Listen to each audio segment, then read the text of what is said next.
Hello hi నమస్తే అండి. Welcome back to my channel be like Banu. So ఈరోజు ఈ వీడియోలో ఫిష్ ఫ్రై ఎలా చేయాలో చూసేద్దాము. నేను చెప్పే ఈ ప్రాసెస్లో చేయండి. ఫిష్ ఫ్రై అనేది చాలా టేస్టీగా చాలా ఎమ్మీగా ఉంటుంది. మళ్ళీ మళ్ళీ తినాలి అనిపించేలా ఉంటుంది. సో ప్రాసెస్లోకి వెళ్ళిపోతాము. ముందుగా ఇక్కడ చేప ముక్కల్ని శుభ్రంగా కడిగి పెట్టుకున్నాను. ఇప్పుడు ఈ ఫిష్ పీసెస్లోకి ఒక పావు టీ స్పూన్ వరకు పసుపు, అర టీ స్పూన్ వరకు సాల్ట్, అలాగే 1 టీ స్పూన్ వరకు కారం యాడ్ చేసుకోండి. అలాగే 1 టీ స్పూన్ వరకు అల్లం వెల్లుల్లి పేస్ట్ని కూడా తీసుకోవాలి. ఇందులోనే 1 టీ స్పూన్ వరకు ఆయిల్ని యాడ్ చేసుకోండి. ఇప్పుడు ఈ ఉప్పు కారం మసాలా అనేది ముక్కలకి పట్టేలాగా బాగా కలుపుకోవాలి. ఇలాగా ముక్కలకి బాగా పట్టించాలి రెండు వైపులా. ఇప్పుడు వీటిని ఒక 10 నిమిషాల పాటు పక్కన పెట్టేయండి. అంతలోకి మనము ఫ్రై కోసము ఒక మీడియం సైజ్ ఆనియన్స్ 3 తీసుకొని ఫైన్గా పేస్ట్ చేసుకొని పక్కన పెట్టేసుకోండి. ఇప్పుడు ఒక స్టవ్ వెలిగించి ప్యాన్ పెట్టి అందులో ఆయిల్ యాడ్ చేసుకోవాలి. 3 టేబుల్ స్పూన్స్ వరకు ఆయిల్ పడుతుంది.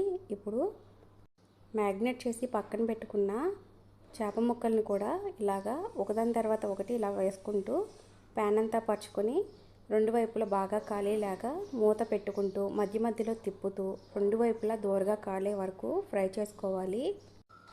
మీకు ఈ ఫిష్ ఫ్రై అనేది కొంచెం క్రిస్పీగా కావాలంటే మనం ఇందాక ఉప్పు కారం వేసి కలుపుకున్నప్పుడే ఒక టేబుల్ స్పూన్ వరకు బియ్యం పిండిని కూడా వేసి కలుపుకుంటే మనకి ఈ ఫిష్ పీసెస్ అనేవి కొంచెం క్రిస్పీగా వస్తాయి. ఇప్పుడు నేను చేసే మెథడ్లో అయితే కొంచెం సాఫ్ట్గా ఉంటాయి. ఈ ఫిష్ పీసెస్ అనేవి 2 సైడ్స్ బాగా దోరగా ఫ్రై అయ్యాక ఒక ప్లేట్లోకి తీసేసుకోవాలి. ఇప్పుడు ఈ ప్యాన్లోనే ఇంకొంచెం ఆయిల్ యాడ్ చేసుకొని ఒక రెమ్మ వరకు కరివేపాకుని తుంచి వేసుకోండి. ఇందాక గ్రైండ్ చేసి పెట్టుకున్న ఆనియన్ పేస్ట్ని కూడా వేసుకోవాలి. ఇది కొంచెము గోల్డెన్ బ్రౌన్ కలర్ వచ్చే వరకు గరిటతో కలుపుతూ ఉండండి. ఈ ఆనియన్ పేస్ట్ అనేది బాగా ఫ్రై అయ్యాక ఇప్పుడు ఇందులో 1 టీ స్పూన్ వరకు కారము, అర టీ స్పూన్ సాల్ట్, పావు టీ స్పూన్ పసుపు కూడా వేసుకోవాలి. ఇందులోనే హాఫ్ టీ స్పూన్ ధనియాల పొడి, half teaspoon garam masala కూడా వేసుకొని ఈ మిశ్రమాన్ని అంతా బాగా మిక్స్ చేసుకోవాలి.